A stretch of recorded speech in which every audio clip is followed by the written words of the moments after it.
அரசியல் போருக்கு சமமானதுன்னு சொல்லுவாங்க. போரா இருந்தாலும் அரசியலா இருந்தாலும் அங்க ஒரு வெற்றி கொடி பறந்தே ஆகணுங்கிறது ரொம்ப முக்கியம். அதனாலதான் கொடினாலே வீரத்துக்கும் வெற்றிக்கும் குறியீடா மாறி இருக்கு. நம்ம கட்சி கொடியை பத்தி யோசிச்சப்ப நமக்கு என்னெல்லாம் தோணுச்சுங்கிறத உங்ககிட்ட பகிர்ந்துக்கத்தான் இந்த பதிவு. நம்ம கொடியில மேலையும் கீழையும் இருக்கிறது அடர் ரத்த சிவப்பு நிறம், அதாவது மெரூன் கலர். பொதுவாகவே சிவப்பு நிறம் புரட்சியின் குறியீடு. அந்த கேட்டகரியில வர மெரூன் கலர் எல்லாரோட கவனத்தையும் பளிச்சுன்னு ஈஸியா ஈர்க்கிற ஒரு நிறம். கட்டுப்பாட்டை குறிக்கிற கலர், பொறுப்புணர்வை சொல்ற கலர், சிந்தனை திறனை சொல்ற கலர், செயல் தீவிரத்தை சொல்ற கலர். அப்புறம் நம்ம கொடியோட நடுவுல இருக்கிறது மஞ்சள் நிறம். அது மகிழ்ச்சி, நம்பிக்கை, லட்சியம், மனத்தெளிவு, உற்சாகம், ஆற்றல், நினைவாற்றலை தூண்டுறதுன்னு இலக்கை நோக்கி உறுதியுடன் ஓட வைக்கிற ஒரு நிறம். இதையெல்லாம் மனசுல வச்சுக்கிட்டு தான் நம்ம கொடியில இந்த கலர்லாம் வர்ற மாதிரி அமைச்சிருக்கோம். வெற்றியை ஒரு செல்ஃப் டிசிப்ளினாவே முன்னெடுக்க போற தமிழக வெற்றி கழகத்தோட கொடியில இடம் பிடிச்சிருக்கிற ஒரு பூ தான் மாபெரும் வெற்றி குறியீடான வாகை பூ. போருக்கு போயிட்டு வெற்றியோட திரும்புறப்போ மன்னனும் அவனோட படையும் வாகை பூ சூடி வந்தாங்கன்ற வர்ணனையை நாம செய்யுள்கள்ல படிச்சிருக்கோம்.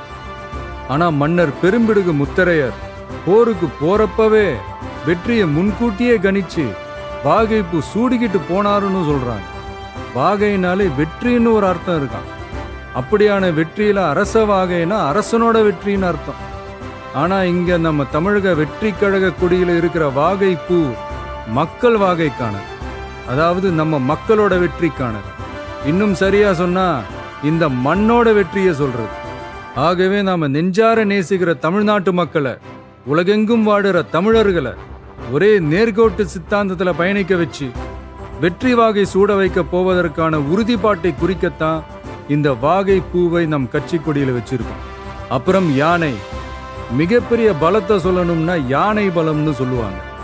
தன் நிறத்திலும் குணத்திலும் உருவத்திலும் உயரத்திலும் எப்பவுமே தனித்தன்மை கொண்டதுதான் யானை. அதுலயும் குறிப்பா போர் யானை தன்னிகரற்றது. போர் தந்திரம் பழகிய யானைங்க எதிரிகளோட தடைகளையும் படைகளையும் சுத்தி வளைச்சு துவம்சம் செய்யறதுல கில்லாடிங்க. தன்னோட முன்னங்கால்களை தூக்கிக்கிட்டு தும்பிக்கையை மேல தூக்கி பிளிரிக்கிட்டே ஓடி வந்து எதிரிகளை போர்க்களத்துல பீதி அடைய வச்சு பின்னங்கால் பிடரியில அடிக்க அலறிக்கிட்டே ஓட வைக்கும். அப்படிப்பட்ட போர் முனையில இருக்கிற பலமான இரட்டை போர் யானைங்க தான் தமிழக வெற்றி கழகத்தோட கொடியில இருக்கு.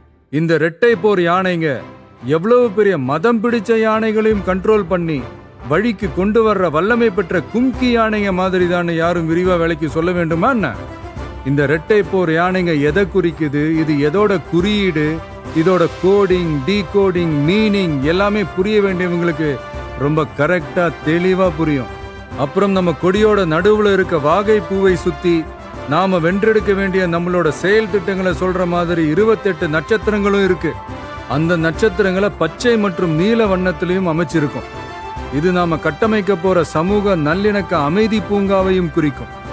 ஆகவே தமிழ் மண்ணின் வெற்றி குறியீடாக மாறி பட்டொலி வீசி பறக்க போகும் நம் கழகத்தின் மணித்திரு கொடியை தம் கரங்களிலும் மனதிலும் தமிழ்நாட்டில் இருக்க மக்கள் அனைவரும் ஏந்த போவது நிச்சயம்.